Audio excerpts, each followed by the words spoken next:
Chapter 9, The Amazing Ride. The pteranodon coasted down to the ground. He stared at Jack with his bright, alert eyes. What was Jack supposed to do? Climb on? But I'm too heavy, thought Jack. Don't think, just do it. Jack looked at the Tyrannosaurus. He was starting up the hill. His giant teeth were flashing in the sunlight. Okay, don't think, just do it. Jack put his book in his pack. Then he eased down onto the pteranodon's back. He held on tightly. The creature moved forward. He spread out his wings and lifted off the ground. They teetered this way, then that. Jack nearly fell off. The pteranodon steadied himself, then rose into the sky. Jack looked down. The Tyrannosaurus was chomping the air and staring at him. The pteranodon glided away. He sailed over the hilltop. He circled over the valley, over all the nests filled with babies, over all the giant duck-billed dinosaurs. Then the pteranodon soared out over the plain, over the triceratops who was grazing in the grass.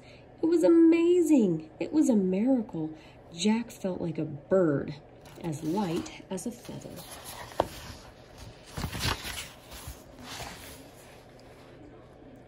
The wind was rushing through his hair. The air smelled sweet and fresh. He whooped. He laughed. Jack couldn't believe it. He was riding on the back of an ancient flying reptile.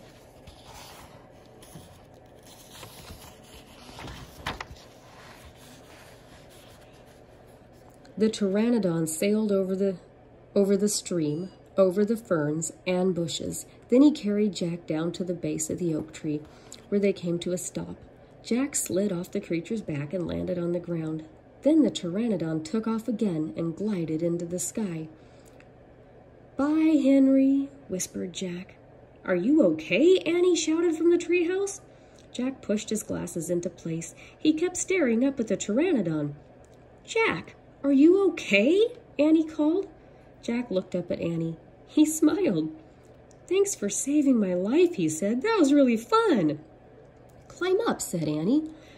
Jack tried to stand. His legs were wobbly. He felt a bit dizzy. "Hurry," shouted Annie. "He's coming!" Jack looked around. The Tyrannosaurus was heading straight toward him.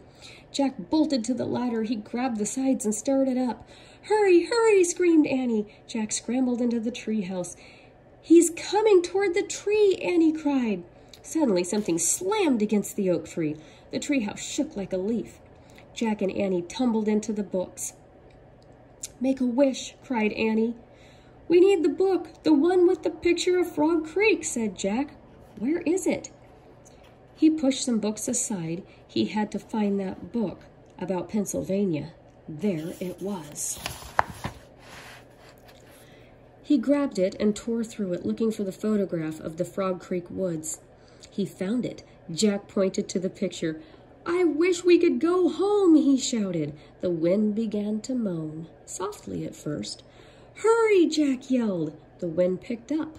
It was whistling now. The treehouse started to spin. It spun faster and faster. Jack closed his eyes. He held on tightly to Annie.